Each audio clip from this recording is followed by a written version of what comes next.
बाहेर मस्त असा पाऊस पडतोय, तर तुम्ही बघू शकता। नमस्कार, मी सुषमा तुमचं माझ्या चॅनलवरती पुन्हा एकदा खूप खूप स्वागत करत आहे। तर तुमच्याकडे झाली की नाही पावसाला सुरुवात? तर आमच्याकडे तर मस्त पाऊस पडत आहे आणि छान असं वातावरण निर्माण झालेलं आहे। तर चला, आज आपण बनवायचा आहे हा व्हेज पुलाव। थोड्याशा वेगळ्या पद्धतीने आहे, पण टेस्ट एकदम भन्नाट लागणार आहे। नक्कीच तुम्हाला आवडणार आहे असाच हा व्हेज पुलाव असणार आहे।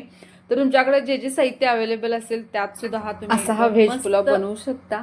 तर वेळ न घालवता आपण हा मस्त असा एकदम यमी आणि दिसायला सुद्धा एकदम सुंदर असा हा व्हेज पुलाव बनवायला सुरू करूया। तर सगळ्यात पहिल्यांदा आता मी गॅसवरती कुकर ठेवलेला आहे। तर कुकर गरम झाला की त्याच्यामध्ये तेल टाकायचं।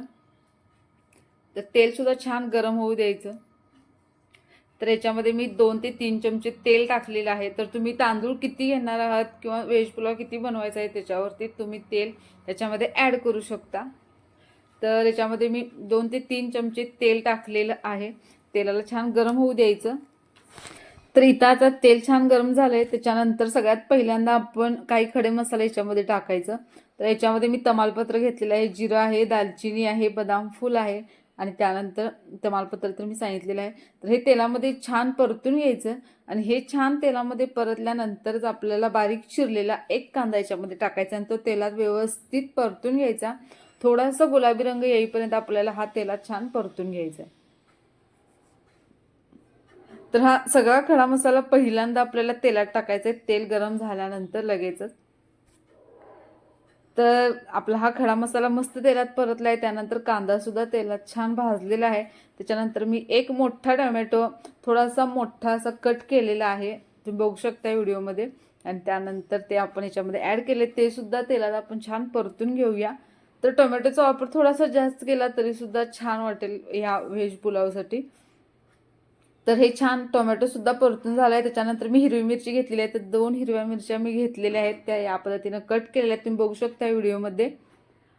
त्यानंतर मी आपल्याकडे अवेलेबल ज्या भाज्या असतील तुमच्याकडे, याच्यात मी बटाटा वापरलेलाच आहे, त्यानंतर मटार टाकलेले आहेत। त्यानंतर याच्यात मी फ्लॉवर थोडासा वापरलेला आहे, तुम्ही याच्यामध्ये आणखीन थोड्याशा आवडीच्या तुमच्या भाज्या ॲड करू शकता। त्यानंतर मी याच्यात काजू थोडेसे वापरलेले आहेत, यात तुम्ही गाजर वापरू शकता, आपली ढोबळी मिरची सुद्धा वापरू शकता। तर ह्या इतक्या भाज्या माझ्याकडे होत्या त्या मी याच्यामध्ये टाकलेल्या आहेत आणि त्या व्यवस्थित आता परतून घ्यायच्या। तर याच्यात मी मटार, बटाटा आणि फ्लॉवर वापरलेले आहे आणि थोडेसे काजू सुद्धा टाकलेले आहेत। तर हे व्यवस्थित तेलात आपल्याला एक 2 ते 3 मिनिटं छान भाज्या या परतून घ्यायच्या आहेत। भाज्या स्वच्छ धुवून घ्यायच्या ज्या ज्या आपण याच्यामध्ये वापरलेल्या आहेत। तर एक 2 ते 3 मिनिटं हे तेलात छान परतल्यानंतर आपण याच्यामध्ये काही मसाले ॲड करायचे। तर याच्यामध्ये मी हळद वापरलेली आहे, तुम्ही हळद स्किप करू शकता, पण हा थोडा वेगळ्या पद्धतीचा व्हेज पुलाव असल्यामुळे मी याच्यामध्ये हळद वापरलेली आहे। जर हळद नाही वापरली तर ह्या व्हेज पुलावला कलर वेगळा येईल। हळद वापरल्यामुळे आपला व्हेज पुलावला कलर हा पिवळसर येणार आहे। तर याच्यामध्ये मी हळद आणि थोडीशी धणे पावडर टाकलेली आहे। आपण फक्त इतकाच मसाला यामध्ये वापरलेला आहे, आपण एक्स्ट्रा याच्यात कोणताही मसाला वापरलेला नाही। तर हे छान मिक्स झालेलं आहे, तुम्ही बघू शकता व्हिडिओमध्ये। तर आता आपण याच्यामध्ये तांदूळ घ्यायचा आहे, तांदूळ तुमच्या आवडीचा तुम्ही कोणताही घेऊ शकता, पण जो भात ज्या तांदळाचा भात सुटसुटीत होईल तोच तांदूळ तुम्ही याला वापरला तर व्हेज पुलावला आणखीन मस्त अशी टेस्ट येईल। तर इथे तुम्ही बघू शकता तांदूळ मी स्वच्छ निवडून घेतलेला आहे, तो याच्यामध्ये ॲड करत आहे। तर इथं आता काही जण म्हणतील की मी तांदूळ धुतलेला नाही आहे, तर हो, मी हा तांदूळ धुतलेला नाही। तुम्ही एखादा तांदूळ छानसा आणला असेल तर तो न धुता वापरला तरी सुद्धा चालेल, कारण धुतल्यानंतर त्याची जी टेस्ट आहे ती निघून जाईल। तर यासाठी मी इथं तांदूळ न धुता वापरलेला आहे। तर मी तांदळाचं नाव सांगणार नाही, कारण प्रत्येकाची तांदळाची पद्धत खाण्याची वेगळी असते, म्हणजे वेगवेगळ्या प्रकारचे तांदूळ प्रत्येकाला आवडत असतात। तर तुम्ही कोणताही सुटसुटीत भात होऊ शकेल असा तांदूळ तुम्ही वापरू शकता। तर तुम्ही बघू शकताय किती छान हा भात आत्ताच दिसत आहे, म्हणजे फक्त मिक्स केलेला आहे, अजून भात तयार झालेला नाही आहे। चला, तर हा मसाला आपला एकदम मस्त असा व्यवस्थित एकदम मिक्स झालेला आहे। तर याच्यामध्ये आता आपण पाणी ॲड करायचं। तर पाणी कसं ॲड करायचं, तर जितका तुम्ही तांदूळ घेतलेला आहे त्याच्या 1.5 आपल्याला पाणी याच्यामध्ये टाकायचं आहे। तर तुम्ही बघू शकता या पद्धतीनं आपण कोणताही मसाला न वापरता फक्त याच्यामध्ये हळद आणि धणे पावडर टाकलेली आहे आणि खडा मसाला टाकलेला आहे। तर त्यानंतर मी याच्यात चवीपुरतं आता मीठ टाकून घेतलं आहे, व्यवस्थित आपण मिक्स करायचं। आणि तुमच्या आवडीच्या भाज्या याच्यामध्ये तुम्ही ॲड करायच्या. इतकंच आपल्याला ह्या पुलावसाठी लागणार आहे. चला तर हे छान मिक्स झाले तर याला आपण आता 3 शिट्ट्या देऊन घेणार आहोत कुकरला.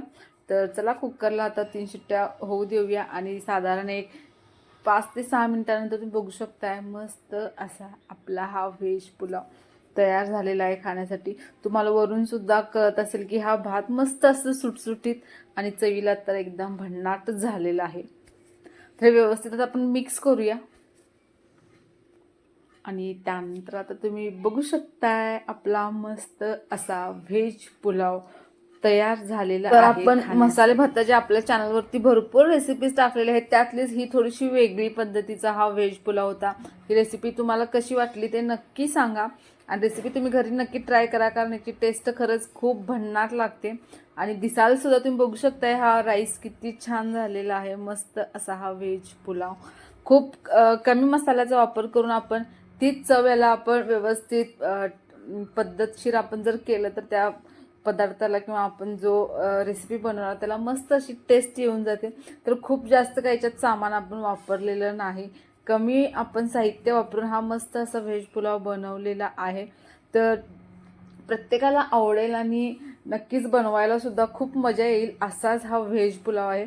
तर तुम्हाला ही रेसिपी कशी वाटली ते नक्कीच सांगा. तुम्ही पण घरी नक्की ट्राय करून बघा, तुम्हाला नक्की आवडणार आहे. रेसिपी आवडली असेल तर लाईक करा आणि चॅनलला सबस्क्राईब करून ठेवा. आपण अशाच छान छान रेसिपीज आपल्या चॅनलवरती शेअर करत असतो. Thank you, bye bye.